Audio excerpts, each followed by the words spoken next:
Hello students, welcome to Legacy S Academy. In this particular video, we are going to discuss about the recent summit that took place between the Chinese Foreign Minister Wang and the Foreign Minister of India S Jaishankar, as well as the National Security Advisor of India Ajit Doval.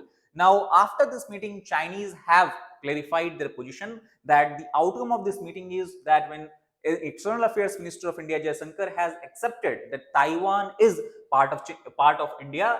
However, Delhi has responded by saying that there is no change in the ties with Taipei. Taipei is the capital of Taiwan as far as India is concerned, and India's position has always remained same since the past. So let us try to understand what this entire halabaloo is all about. Now, in the recent context, we have discussed both External Affairs Minister of India S. Jaishankar, when he met with the Chinese counterpart Wang Yi, he is reported to have said, as per the Chinese what you can call as publications, that Taiwan is part of China. Similarly, at the same time, China has claimed that this has been accepted by the National Security Advisor of India, Ajit Doval, as well, where he has clarified that India consistently adhered to the One China policy. Under One China policy, it is believed that both Taiwan and Tibet is part of China. So this has been the overall context. Now, this entire thing has been elaborated on the Chinese readout, which is a translation of the actual what you can call as exchanges that occurred between the Chinese and Indian Foreign Minister. And in this context, it is believed that Indian Foreign Minister S. Jaishankar has clarified that what India wants is a kind of stable, cooperative and forward-looking ties as far as the bilateral relations with China is concerned, because such kind of ties will serve the interest of both countries, India and China. And in this further, he has elaborated that Taiwan is part of China. Now, this is what Chinese readout claims. Similarly, he also has stated that it is necessary to enhance understanding, deepen trust, and strengthen cooperation, because basically after the 2020 Galwan classes, we have seen a kind of dip in the Sino-India relationship, where we have seen stopping of the Kailas Mansarovar Yatra, we have seen suspension of flight, we have also seen a lot of restrictions on the export and import, or overall we can say bilateral trade between both countries. And in this context, Indian Foreign Minister has stated that such kind of things need to be avoided, as this is crucial for the well-being of the people of both countries, which host more than 40% of the total world's population. And also, a better relationship between India and China will also play a strong role in ensuring peace and development, not only in the entire region but also at a global level. Similarly, India has consistently adhered to the One China policy. This is a statement given by the National Security Advisor. Now, if you try to understand that how India has reacted to it, but before that, I want to bring your attention to the fact that at Legacy S Academy, we are going to launch soon commence batches for the UPSC aspirant. For the regular batches, that will be held, classes will be held every day between Monday to Friday. The batches will start on 22nd of September and 16th of October. Similarly, people who are preparing for the examination along with the full-time job, for those we have weekend batches, and that is going to commence on 4th and 25th of October. Now, in our course, we ensure that we comprehensively cover all the GS papers, optionals, CSAT, and various other what you can call as opportunities you will have to ensure that you can maximize your success in the civil service examination. We also have mentorship and doubt solving session. We have a strict policy of 40 students per batch, so that better interaction between faculty and students can be ensured. And we also ensure integrated preparation right from the start, tackling all the three phases, whether it is prelims, mains, and the interview. And for that, we have daily mains answer writing practice as well. Apart from that, test series and all, obviously, you will be able to attempt as a part of the course. Now, if you want to know detail about the course features, program, and anything about it, you can download our Legacy app, as well as click the link in the description box of this particular video. You can also give a call to the number that is 9606900004. Now, coming back to this particular topic, India has clarified that what actually it has stated during the meeting with the Chinese foreign minister. So, first of all, it has clarified that as far as India's position on Taiwan is concerned, there is no change. India has accepted and has agreed upon the same policy, same stance in the past, and it continues to accept in the present as well.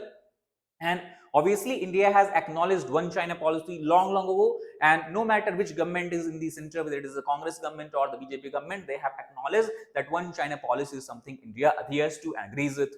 And in this context, also India has clarified that as far as Indo-Taiwan relationship is concerned, they do not have embassies in each other countries. Rather, what do they have is representative offices, and this representative offices is largely helpful in building economic ties, ties in the technological and technical spheres, as well as cultural linkages and interlinkages between both countries as such. And obviously, as India has established a diplomatic relationship with China, especially 75 years of diplomatic relationship we are celebrating in this particular year, but India does not have any formal diplomatic relations with Taiwan as such, and thus India is going to continue with the past stance which it has agreed upon since 2010. And 2010 is important year because this was the year when we can see the Chinese Premier Wen Jiabao came and met with the Prime Minister Manmohan Singh, and that is the time when India has agreed on One China policy as well.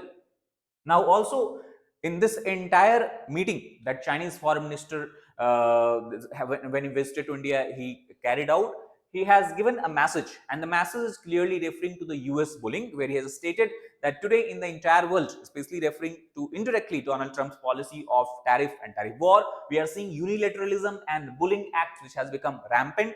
It is risking free trade and multilateralism, which has been the guiding force behind the entire global economy at least since the 1990s. And thus it is in this context role of India China becomes very, very important, because Wang Yi agreed that India and China will have to play a responsible role of responsible actor, role of responsible country, and also role as a major powers in the world as such. And thus, rather than focusing upon unipolar or bipolar world, both it is in the interest of India and China that they should promote a multipolar world to strengthen the existing global order as such. So this has been overall messaging from the Chinese this foreign minister's visit as such. Now, obviously, talks were also this what you can say revolving around the Indo-China cooperation, where Wang Yi has focused upon ensuring that trade ties between India and China can become more robust, and the areas where earlier there were restrictions, those can be removed.